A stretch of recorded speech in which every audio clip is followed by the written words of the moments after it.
Malaysia থেকে Bosnia যাওয়ার সুবর্ণ সুযোগ। যারা বিগত দিনগুলোতে মালয়েশিয়া থেকে ইউরোপে কোন একটা দেশে মুভ করতে চাইতেছেন, বাট ভালো সন্ধান বা ভালো এজেন্সি, ভালো দেশ খুঁজে পাচ্ছেন না, তাহলে আমি বলবো আপনি মালয়েশিয়া থেকে বসনিয়ার জন্য ট্রাই করতে পারেন।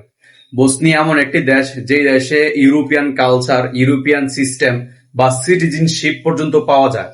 সো আমি সাজেস্ট করব যারা সেনজেন দেশ, ইতালি, স্পেন, ফ্রান্স বা রোমেনিয়া দেশের বিগত দিনগুলোতে অ্যাপ্লাই করে সাকসেসফুল হননি বা অ্যাপ্লাই করার জন্য অপেক্ষা করছেন, এখন আপনি সবকিছু বাদ দিয়ে বসনিয়ার জন্য ট্রাই করতে পারেন। বসনিয়া এবং স্লোভাকিয়া মালয়েশিয়া থেকে অনেক বেশি বিষয় হচ্ছে বর্তমানে, তবে আমি সাজেস্ট করব বসনিয়া। কারণ বসনিয়া হচ্ছে মুসলিম প্রধান দেশ, যদিও তারা ইউরোপিয়ান দেশের বা ইউরোপিয়ান ইউনিয়ন ভিতরে পড়েছে। ওইখানে আপনি যদি যান তাহলে কত টাকা খরচ হবে মালয়েশিয়া থেকে এবং কি কাজের সবচেয়ে চাহিদা বেশি এট দ্য বসনিয়া। আমি সর্বপ্রথম বলবো বসনিয়াতে কি কাজের চাহিদা বেশি।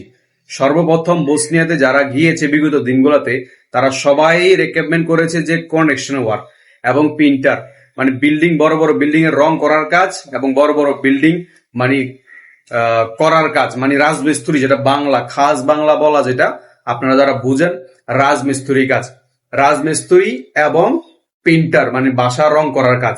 যদি আপনারা এই দুইটা কাজে দক্ষ হন তাহলে আপনারা খুব সহজেই আপনার মালয়েশিয়ান ডকুমেন্ট প্রোভাইড করে বসনিয়ার জন্য অ্যাপ্লাই করতে পারেন।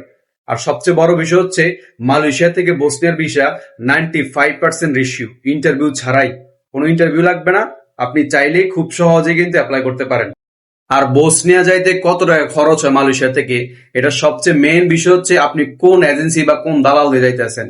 আপনি যদি ভালো বিশ্বস্ত এজেন্ট দিয়ে যান তাহলে মিনিমাম আপনার 5+ মানে 6-7 লক্ষ টাকা যাইতে পারে বসনিয়া যাইতে।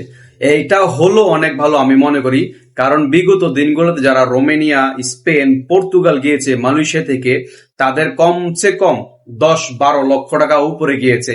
আর বসনিয়া যেহেতু একটা ইউরোপিয়ান দেশ, ইউরোপিয়ান নন সেনজেন ইউনিয়নের দেশ, আপনি চাইলে খুব সহজে ওই দেশে সেটেল হতে পারবেন, ওই দেশের নাগরিকত্ব পাইতে পারবেন। অনেক ক্যাটাগরি আছে, আপনি ডি টাইপের ক্যাটাগরি বিষয় গেলে আপনি 5 বছর স্টে করার পরে পার্মানেন্ট রেসিডেন্ট পাবেন, পাসপোর্ট পাবেন এবং কাজের চাহিদা অনেক ভালো।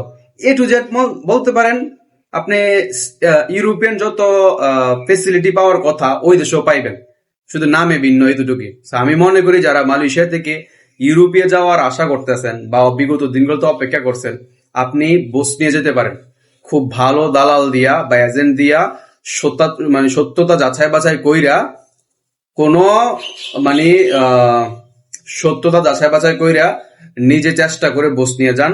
ইনশাল্লাহ আপনার ফিউচার এবং ভবিষ্যৎ অনেক ভালো হবে, দোয়া করি। এবং আরো অন্যান্য বিষয় যদি আপনাদের জানা থাকে অবশ্যই কমেন্ট করে জানাবেন। আমি নেক্সট ভিডিওতে সমস্ত কমেন্টের রিপ্লাই দিয়ে ভিডিও বানাবো ইনশাআল্লাহ। আসসালামু আলাইকুম রহমতুল্লাহ।